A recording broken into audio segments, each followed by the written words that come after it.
8 things men think are expensive until life sends the invoice. A man will call $30 a month for a gym membership expensive. But he will not always calculate the cost of waking up tired every morning, moving through the day on caffeine, feeling stiff before 40, losing energy year after year, and slowly accepting a weaker version of himself as normal. He will call a good mattress expensive, but he will spend years sleeping badly, waking up irritated, losing focus by the afternoon, and wondering why his patience is thinner than it used to be. He will call real food expensive, but he will not always calculate what cheap food costs him in energy, mood, discipline, body composition, and long-term health. That is the problem this video is about. There are things men routinely call luxuries, nice-to-haves, things they will handle later. once the money is better, once the schedule opens up, once life finally stabilizes. But some luxuries are not luxuries at all. They are maintenance, they are infrastructure, they are the quiet line items that keep the rest of your life from becoming more expensive. And the dangerous part is that the cost of skipping them does not show up immediately. It arrives later, in lower energy, in worse decisions, in poorer health, in relationships you are too exhausted to maintain, in years of life spent managing problems that could have been prevented earlier. That is the ledger. Most men know how to calculate the visible price. They do not know how to calculate the invisible invoice.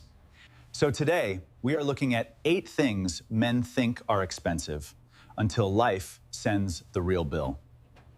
The first one is the gym. The gym is usually one of the first things men cut when money gets tight. The logic feels reasonable. It is a clear monthly payment. $30, $50, maybe $80. You look at the number and think, I can live without this. And technically, you can. But the real question is not whether you can survive without the gym. The question is, what kind of man you become when your body slowly stops being maintained. A sedentary life creates costs that are easy to ignore because they do not arrive as one dramatic event. They arrive as little deductions from your daily operating system. You get tired faster. You sit worse. Your back starts talking to you. Your sleep becomes less restorative. Your stress has nowhere to go. Your confidence drops quietly because your body no longer feels like something you are in command of. None of this feels like a bill at first. It feels like adulthood. That is why men miscalculate it. The body is hardware. Your focus, patience, ambition, discipline, mood, and decision-making all run through it. When the hardware gets neglected, everything running on it gets more expensive. Work feels harder. Stress feels heavier. Small problems take more from you. Exercise is not only about looking better. For many men, it is one of the simplest ways to protect energy, confidence, sleep, and emotional stability. You are not buying a luxury when you pay for training. You are paying maintenance on the machine that carries every part of your life. And the math is not complicated. A gym membership may cost you every month, but the absence of movement can charge you for decades. The second luxury is a good mattress. Most men do not think about their mattress until their back forces them to. That is strange when you consider how much of your life happens on it. If you sleep 7 or 8 hours a night, your mattress is not a furniture purchase. It is a performance surface for 1/3 of your life, and many men treat it like an afterthought. They sleep on whatever was cheap, whatever came with the apartment, whatever they bought years ago. Or whatever they keep delaying because replacing it never feels urgent. But bad sleep rarely punishes you only at night. It shows up the next day, in your mood, in your focus, in your cravings, in your patience, in how quickly you get irritated, and in how hard it is to recover from stress. A poor mattress is not the only reason a man sleeps badly, but it is one of the most obvious variables many men never test. They will spend money on a phone, watch, shoes, subscriptions, and dinners without hesitation. But the object they spend thousands of hours on every year gets ignored because it is not visible. That is how the ledger tricks you. The mattress feels expensive because you pay for it once. The consequences of poor sleep feel normal because you pay for them every day. A good mattress does not need to be luxury hotel expensive. It does not need to impress anyone. It just needs to support your body, help you sleep better, and last long enough that the cost becomes small when divided across years. A mattress that costs $1,000 and lasts 8 or 10 years is not really a $1,000 object. It is a few dollars per month for better recovery. The question is not whether the mattress is expensive. The question is what another decade of bad sleep will cost everything else you are trying to build. The third luxury is real food. Not fancy food, not restaurant food, not wellness influencer food. Real food. Ingredients your body understands. Meals that are built from actual protein, vegetables, fruit, grains, potatoes, eggs, meat. Men often think cheap food saves money. And sometimes, in the short term, it does. A fast meal is convenient. A processed snack is easy. A drive-through feels efficient when your day is already full. But the ledger is not only about the price at checkout. It is about what the food does to your energy, body, mood, focus, and health over time. A man eating mostly ultra-processed food may not feel dramatically sick. He may just feel slightly worse every day. Less sharp, more tired, more reactive, more dependent on caffeine, less satisfied after meals, more likely to snack again. More likely to treat low energy as his natural personality. That is the real danger. You stop noticing the tax because it becomes your baseline. Real food does not usually feel dramatic. It does not turn you into a superhero overnight. It simply removes friction. It gives your body a better floor to stand on. Better food often means steadier energy, better recovery, better training, better digestion, and a clearer relationship with hunger. And over years, that matters. The man who eats well and the man who eats carelessly may not look dramatically different after 1 week. After 10 years, they are often living in different bodies. Real food can cost more in the grocery cart. But cheap food can become expensive in the bloodstream, the waistline, the mood, and the doctor's office. You are not only paying for calories, you are paying for the condition of the man those calories are building. The fourth luxury is a real vacation. Not a working trip with better weather. Not answering emails from a hotel room. Not 3 days off where your phone still owns your nervous system. A real vacation means actual disconnection from the operational demands of your life. And many men treat that like weakness. They say they do not have time. They say work is too busy. They say they will rest later. They say they are being disciplined. But sometimes what looks like discipline is just deferred collapse. Recovery is not laziness. It is part of the system. A man can run hard for a while without rest. He can push through. He can drink more coffee, sleep less, answer more messages, carry more responsibility, and convince himself he is built differently. But eventually, output starts to degrade. Decision quality drops. Patience shortens. Creativity narrows. Small problems feel larger. Relationships start receiving the version of him that is technically present, but emotionally empty. That is not strength. That is a battery warning being ignored. A planned break costs time, but an unplanned breakdown costs more. A week away from work can feel expensive, but burnout can take months to recover from. Sometimes it changes the way a man sees his career, his marriage, his body, and his tolerance for the life he built. That is the math many men avoid. Rest is cheaper when you choose it. It becomes more expensive when life chooses it for you. The fifth luxury is a hobby, not a side hustle, not a monetizable skill, not another identity you can optimize for status. A real hobby, something you do because you want to, not because it can become content, income, networking, or personal branding. This is difficult for many men because they have been trained to evaluate time by output. If an activity does not make money, improve their career, build status, or produce visible progress, it feels wasteful. That belief is expensive, because a man without any non-productive joy becomes dangerously narrow. If work is your only source of identity, every professional problem becomes personal. A bad quarter does not feel like a business issue. It feels like a verdict on your worth. A hobby gives your life another load-bearing wall. Cooking, martial arts, music, drawing, woodworking, chess, cycling, gardening, photography, fishing, climbing. Anything that absorbs your attention without asking you to justify yourself. The point is not to be impressive. The point is to remember that you exist outside your usefulness. A hobby gives a man a place to be bad at something without being punished. A place to improve slowly. A place to enjoy effort without converting it into performance. That matters more than most men admit. Because many successful men are deeply underfurnished internally. They have goals, obligations, income, responsibilities, and routines. But they have almost nothing they genuinely look forward to that is not attached to work, family logistics, or recovery from exhaustion. That is not a small gap. That is a life with no room for the person living it.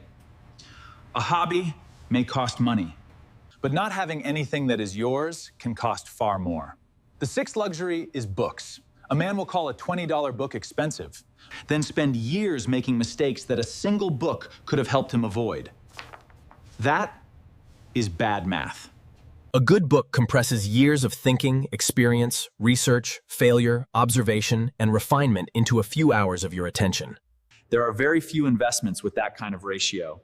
One book can change how you negotiate. One book can change how you handle money. One book can change how you understand people. One book can help you recognize a pattern in your life that has been costing you for years. And the cost is often less than one lunch. The problem is that books usually do not pay you back immediately. They compound quietly. They become better decisions, better language, better judgment, better questions, better patience, and better frameworks. Men often underestimate this because the return is invisible. A man who reads 12 serious books a year for 10 years does not just have trivia in his head. He has 120 structured ways to understand reality layered on top of his own experience. That is an advantage. not a loud one, a deep one. The man who refuses to buy books because they are expensive is not avoiding cost. He may be choosing to learn only from personal pain. And personal pain is one of the most expensive teachers in the world. The seventh luxury is free time.